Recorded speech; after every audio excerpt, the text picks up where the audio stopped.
Hi, I'm Dr. Anantharaman, consultant endocrinologist at Magna Clinic for Obesity, Diabetes and Endocrinology at BTM Layout, Bangalore.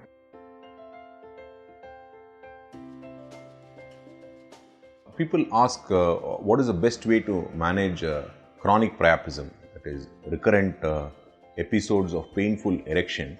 So it depends upon what is the cause of priapism. Sometimes you can have a non-ischemic priapism where there is adequate blood flow to the penis and the blood flow is not impeded, and there is something called ischemic priapism. In fact, ischemic priapism is more common than non-ischemic priapism.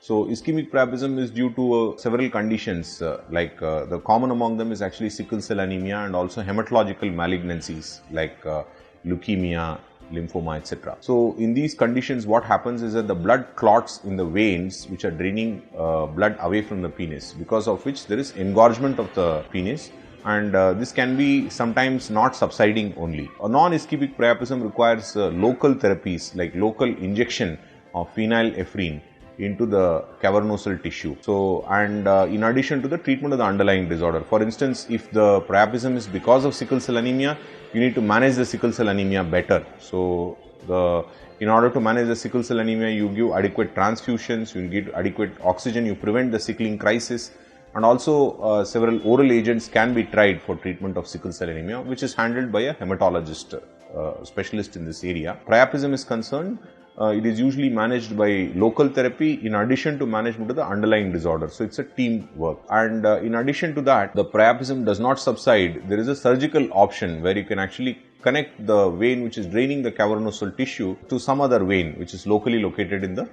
penis, which again is performed by a surgical urologist or a surgical andrologist.